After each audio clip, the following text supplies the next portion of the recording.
Hey guys, what's up? Tyler here with T-Game and Tech, and today I want to bring you guys a recap video of Apple's keynote at WWDC. And I know there's going to be plenty of videos for you guys to watch, so I don't want to make this long, but I do want to hit on a lot of key points of things that Apple has announced today.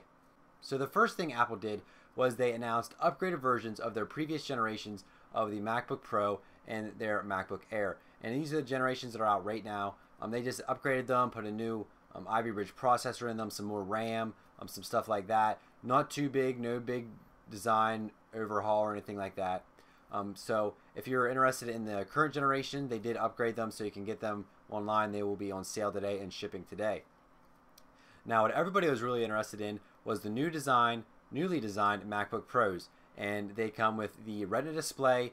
They came redesigned with no optical drive, flash storage, the Ivy Bridge processors, a bunch of data, and a bunch of information. I'm not going to repeat all the specs here, but one thing that I really didn't like about the announcement was that these baseline models of the new MacBook Pros start at $2,199. That is basically $2,200, and that's really expensive in my opinion for a computer. I'm not going to be spending that much for one.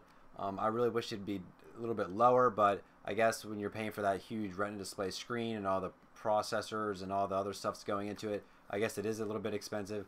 So it's up to you guys whether or not you think it's really worth it or not. Me personally, if I had the money to spend, yeah, I'd buy one, but I don't really see me buying one anytime in the future. So Apple did not mention anything about iMacs, the Mac Mini, or Mac Pros, so we don't know if any updates are going to be coming to them or not anytime soon. They just didn't mention them in today's keynote. So after they got done talking about the MacBook Pros and MacBook Airs, they talked about OS 10 a little bit, Mountain Lion, and they just went over some new features it's going to have, over 200 some new features. They talked a lot about messages, notification center, stuff being integrated, Twitter integration, some AirPlay information, Game Center, just some stuff like that. And I'm going to be honest, a lot of it really didn't interest me because I don't own a Mac right now. So a lot of the OS 10 stuff, I was just kind of like, okay, that's cool, but I really want to see what's in iOS 6. So they did go into detail a little bit more about in OS 10, but I really didn't pick up on a lot of it. I didn't really write a lot of it down because it didn't apply to me.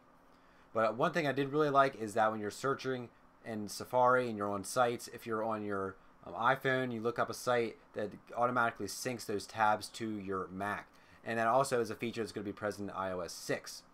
Now, in iOS 6, Apple is saying there's going to be over 200 new features, and there's a lot of them, and I'm just going to go over a couple of them. I have a list right now, so this is probably going to be cut up a little bit. I'm trying to cover most of the big points that they covered in their keynote. One of the things they first talked about was Siri, and it looked like Siri might have third-party support, but I'm not really sure.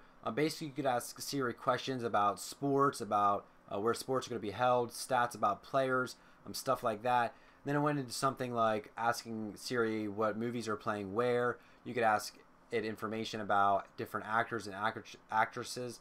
For example, in the keynote, they asked Siri what movies does Scarlett Johansson play in, and it would list all the movies she was actually playing in.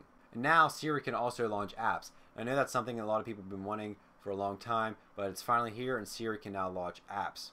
And they also talked about something called Eyes Free. And Eyes Free is basically kind of like Ford Sync, what they use with certain phones. If your vehicle enables it, you can press a button and it will activate Siri on your phone. And one of the last things they said about Siri was that it is coming to the new iPad, not just dictation, but it's going to be full-blown Siri. It's going to be on the new iPad. Not for the iPhone 4 though, and not for the iPad 2. Another thing they talked about with iOS 6 was Facebook integration. And they hit on Facebook integration just a little bit, not too much, but they did show us the notification center, and when you bring it down, you now have the option to tweet from the notification center, and you have the option to share a post from the notification center. So I like that. I think that's a cool feature, and I do plan to use it. So you don't have to really open up the Facebook app or your Twitter app just to tweet or write a post on Facebook. Another thing they mentioned was contact syncing with your Facebook contacts. If your friends have their phone numbers, there's going to be automatically synced into your contact list. I'm guessing that's an okay thing. There's a lot of people on my Facebook that I really don't care about their contact, and I don't care about their phone numbers, so I really don't want to see people's contact info that I never even talked to anyways. So we'll just see how that works out. You might be able to delete it for some people and block for some people, but I think that's a cool feature because if you have some friends you don't really know their cell phone number, or if you've been looking for it, it syncs it up for you so you have it right there on your phone if it's on Facebook. And they also integrated App Store purchases on Facebook, which it's okay, not a big deal. You're just going to be able to see what your other friends maybe are purchasing on the App Store, what apps you can actually like, stuff like that. Nothing too monumental, but it's just a nice feature that they added. They also made some updates to the phone app. So now whenever you get a text message, whenever you get a phone call, you can choose to reply to the text now, or you can reply to it with different messages, different presets, like I'll call you back later, I'll meet you in an hour, I'll call me back, or different presets. And you can also set your own presets. So that's really going to be useful. So if you're on the phone and you see that you got a text, but you don't want to text back while you're in the middle of the phone call, all you can do is hit a quick preset, send the text, and you can just text them back later. You can also set reminders to text people back if you miss their text or they text you during a phone call. There's also a new Do Not Disturb feature where basically you can select times where you do not want any notifications to make any notification noises on your phone. Say you go to sleep at midnight, so you set Do Not Disturb from midnight to 8 a.m. So from there, you'll still, in that time period, you'll still get your notifications, but it's not going to pop up, it's not going to make noises, it's not going to light up your screen. So that's a nice feature. That way, if you leave your phone on loud, on ringer, you're not going to get Twitter notifications at 3 a.m. waking you up, something like that. So I think that's a nice feature, and I plan to use it whenever I get it on my devices. Another thing they announced was FaceTime over cellular data. Now, that's a nice thing in theory, but really, if you're FaceTiming on your cellular data, and I'm on AT&T, I only have 3 gigabytes a month, you're going to fill that 3 gigabytes up a lot. So I'm not really sure this is going to pan out, if it'll be a lower quality whenever you're FaceTiming on cellular data or what, but I can see this really putting a lot of people over their data plans. So hopefully there might be a way to get around that, maybe lower video quality. But it's nice that they give us the option now, but I really don't think a lot of people will be making use of it if they're conscious about spending all their data on FaceTime. They also mentioned some updates to Safari. Like I mentioned earlier, they're going to have the tabs in the cloud. So if you're browsing something on the iPhone, you can pick up your iPad, you'll be on that page, or you look on your Mac, it's going to be on that page. So that's a nice feature as well. It's nice to know that you can switch from one device to the other and seamlessly and be on the same web page you keep reading, so you won't have to search for your web pages.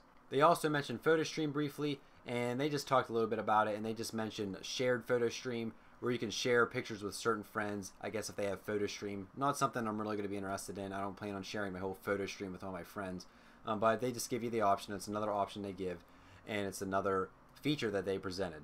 Now, they did announce something called VIP, and to me, from what I understand, it's in the Mail app, and it's kind of like a separate folder in the Mail app. So say you have a business email, and you email people on a regular basis, and you have 3 or 4 people there that you really care about their emails. Say they're like top people in this local company, and you're really curious, and you're expecting emails from them, and you email them a lot, but you get like 30 emails a day from other people. So with VIPs, you can set these people as VIPs, and whenever they get an email, you get an email from them, and it will get sent to the VIP folder. Now, that's what it looked like to me. I hope that's what it is, because that actually can come into real use. If you're getting a lot of emails a day and you accidentally miss one, that's not good, especially if it's an important person. So the VIP, you get the emails in the folder, and you're sure not to lose them. And I just think it's a very good solution for reading emails from very important people. They also announced something called Passbook, and it's kind of like a ticket service with Fandango, and you can use United Airlines tickets. Really not sure how it's going to work. It seemed cool, but I'm really not sure if I'm going to use it that much. I don't really travel that much. But for sporting event tickets, for concert events, for movies, it looks like you'll be able to use it, and it'll give you updated ticket information in the app. So it looks like a cool app to use. I might use it every once in a while, but it's just a nice addition they put in iOS 6. They also talked about guided accessibility for the accessible community, and it's good to see that they're working with the accessible community and making it easier to use iOS with them. And they also talked about something where you can set different parameters for the iPad or an iPhone. So if a child's operating it, they can't exit out of an app and get into something they're not supposed to. So this could be really useful in schools. If schools want to take on iPads and use them in the classroom, teachers can set certain settings and make it so the kids can't exit the app and go to Facebook or something. They have to be staying in one app, and they have to do the work inside that app. So it's a nice, cool idea that they've used. So onto something completely revamped in iOS 6, and that would be the maps. They have completely ditched Google Maps. They're onto their own map service, and they partner with different people, and they've actually partnered with Yelp for some things. And Maps has been completely redone. They have all kinds of new features. They have 3D rendering maps. They have flyover view maps that are computer-generated images that almost look like photographs. They have turn-by-turn navigation, which is a huge thing.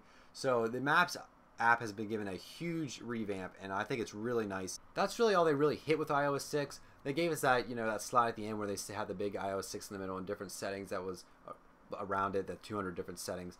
Picked out a couple of them were account signatures and mail. That's kind of nice. That way it doesn't always say sent from my iPhone, or you don't have to always remember to delete it. You can make your own signature now. I saw that you can have your own song as your alarm now, so that's a big thing. I know a lot of people jailbreak and they use that as a feature. They set whatever songs in their iTunes library to actually be an alarm for when they wake up. There's also this thing called lost mode. If the phone is lost, you can enable lost mode, and it will present a phone number on the lost phone where people can call. All you need to do is touch a screen and it will call a number, say a home phone, where you can get information about how to return a lost phone. So they had a lot of information about iOS 6. They didn't really present everything that I wanted. I did want a little more customization. I wanted something like SB settings or something like that in the notification center, because it still is a pain to go to your settings app to change your brightness, to change your ringer volume sometimes, to change different settings, to turn your Wi-Fi on and off. I really wish they would have done something like that. I really wish they would have been able to give us more customization, maybe different icon layouts, different icon skins. I'm just kind of tired of seeing the same old iOS for the past couple years, and I'm really tempted to switch over to Android. I mean, these features in iOS 6 look really awesome, but I'm just really tired of seeing the same old grid, same old layout for the past couple years with iOS. So overall, I am happy with the iOS 6 announcements. I just wish they would have given us more customization. I'm still going to use iOS 6 on my iPad, even if I do get a Android phone. So I'll still be using iOS 6. But I'm just, like I said, I'm getting a little bit tired of the same thing that iOS offers. So the beta version of iOS 6 is available today for people who can download it as a developer preview. It is available for the 3GS, and later it's available for the iPod Touch 4th generation. It's not available for the first generation iPad, and it is available for the iPad 2 and forward. A couple other things I was disappointed with: Siri's not coming to the iPhone 4 or the iPad 2. That is disappointing because they're giving us turn-by-turn navigation in the iPhone 4 with Siri voice, but they're still not giving us Siri. This still just kind of bothers me a little bit. iPhone 4S has been out for a while, Siri's been out. Just give it to people who use your devices and don't force them to upgrade just to get Siri. I know a lot of people don't use Siri a lot, but it'd just be something nice to have, especially with the improvements that are coming in iOS 6. There was no word on the next iPhone at the keynote. There was no more one more thing. So we're going to have to wait till later in the year to hear more about the next iPhone, which I'm really wanting to hear about, because I don't know if I want to switch to something like the Galaxy S3 or maybe a Windows phone, maybe by some random chance. But I am really leaning towards getting an Android phone if the next iPhone doesn't really look awesome. And like I said, iOS 6 really isn't looking crazy awesome to me. It's a good update. It's a solid update. A lot of great features, but it's just not jaw-dropping. And like I said, I'm getting tired of the same old iOS year after year. So basically that has been my wrap-up for Apple's keynote at WWDC. May not hit every single point, but I tried to hit most major points that they talked about. So if you guys like this video, go ahead and give it a thumbs up. Don't forget to subscribe. Don't forget to check out all my social links that are all in the description below. And make sure you stay subscribed for more tech and game related videos. And like always, thank you guys for watching my videos, and I'll see you guys in the next one.